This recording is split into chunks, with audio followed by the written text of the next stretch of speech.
আসসালামু আলাইকুম সবাইকে জুমা মুবারক।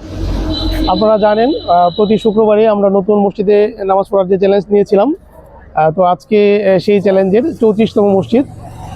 আজকে আমরা আছি ত্রিশাল উপজেলার বীররামপুর উজানপাড়া জামে মসজিদে। এখানে নামাজ পড়লাম, আমার পিছনে যে মসজিদটা, এখানে আমরা নামাজ পড়লাম। তো প্রতি শুক্রবারের মধ্যে আমরা চেষ্টা করি নতুন একটা মসজিদে নামাজ পড়ার জন্য এবং নামাজ শেষ করে আপনাদের সাথে শেয়ার করার জন্য। তো আল্লাহর ঘর আসলে সবই সমান, তারপরেও আমরা চেষ্টা করি নতুন মসজিদে নামাজ পড়ার, নতুন হুজুরের কথা শোনার জন্য। আজকে হুজুর খুবই গুরুত্বপূর্ণ কথা বলল। আজকে হুজুর আমাদের ঘরের মা বোনদের নিয়ে কথা বলল, তাদেরও আসলে আমরা যেরকম আমল করি তাদেরও আসলে কীভাবে আমল করা উচিত সেই বিষয় নিয়ে খুবই গুরুত্বপূর্ণ কথা বলল। নামাজ শেষে আমরা একটা জানাজা পড়লাম। আসলে আমাদের সবাইকে চলে যেতে হবে, তো সেই আমরা যে জানাজাগুলো পড়ি, জানাজাগুলো আসলে এটাই মনে করিয়ে দেয়। আমরা এটা মনে রাখার চেষ্টা করি। আমরা যদি এই জিনিসটা মনে রাখি তাহলে আসলে আমরা অনেক পাপ কাজ থেকেই আসলে আল্লাহ তাআলা আমাদেরকে হেফাজত করবেন, তো এই জিনিসটা আমরা ভুলে যাই। তো যাই হোক, প্রতিদিনের মতো আমার সাথে আছে সজীব, আছে ফুয়াদ, লিটন। তো প্রথমেই লিটন, আমরা লিটনের কাছ থেকে শুনতে চাই। এখানে চলে আসে লিটন। আসসালামু আলাইকুম। আসলে আল্লাহর ঘর মসজিদ সবই সমান, এটা সবসময় আমার বন্ধু রানা বলে আসছে। সবচেয়ে বড় বিষয় যেটা আজকে যে হুজুরের যে বয়ানটা আমরা শুনলাম, আজকে খুবই গুরুত্বপূর্ণ আমরা একটা মেসেজ পাইছি এবং এই মেসেজটা আপনাদেরকে জানিয়ে দিতে চাই। মা জাতি মেয়ে জাতি, অর্থাৎ আপনার সন্তান তখনই ভালো হবে একজন মা সে যখন ইসলামের পথে চলবে, ইসলামের আদর্শে চলবে, ইসলাম নিয়ে চলবে। ঠিক আছে, সে যদি একটা জিকিরও করে, তার সন্তান ভূমিষ্ঠ হওয়ার পরে বা ভূমিষ্ঠ না হওয়া সত্ত্বেও সে যখন জিকির আজগারে থাকবে, তখন তার সন্তান শুনতে পাচ্ছে।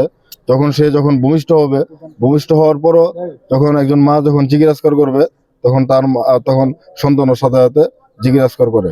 এভাবে ইসলামের পথে সবকিছু সুন্দর। ইসলামের আলোটাই এটা স্বাদই অন্যরকম। আর আজকে যে অনেক মসজিদে আমরা নামাজ পড়লাম, আসলে খুব সহজ আমরা জানাজা পাই নাই, তো আজকে একটা জানাজা পেয়েছি। তো জানাজার সময় হুজুর কিছু মেসেজ দিলেন আমাদেরকে, সেই মেসেজটা এটাও খুবই গুরুত্বপূর্ণ। আমরা যে দুনিয়াদের নিয়ে পড়ে থাকি, আসলে আমরা এই দুনিয়ার জন্য কত কিছু করি, আমি নিজেও করি, অস্বীকার করার কিছু নাই।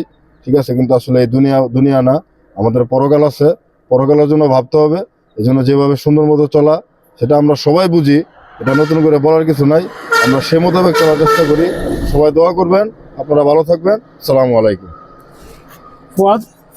ফুয়াদের মুখ থেকে শুনতে চাই। আসসালামু আলাইকুম। জুম্মা মুবারক, সব বন্ধুদের জুম্মা মুবারক।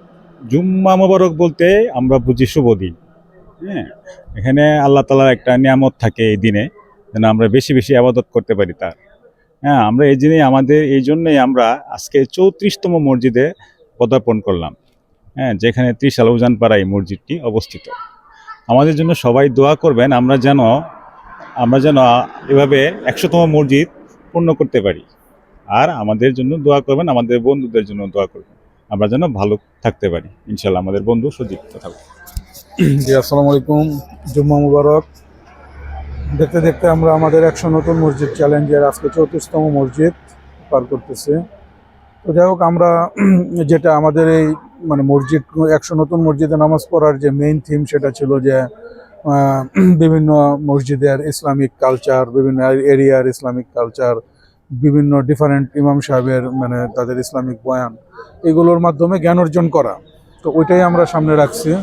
তো ঠিক এইভাবে লিটন যেটা বললো, এবং আমরা এখানে আসা হুজুরদের যে বয়ানের মাধ্যমে যে জিনিসগুলো আমরা জানলাম, যেটা হচ্ছে আমাদের দুনিয়ার জীবনের থেকে পরকালের জীবনকে গুরুত্ব দিতে হবে এবং ওইটার জন্যই আমাদের কাজ করতে হবে সবসময়। তো সেটার জন্য আমরা সবাই করতে পারি, সেই জন্য আমাদেরকে সবাই দোয়া করবেন এবং আপনারাও চেষ্টা করবেন।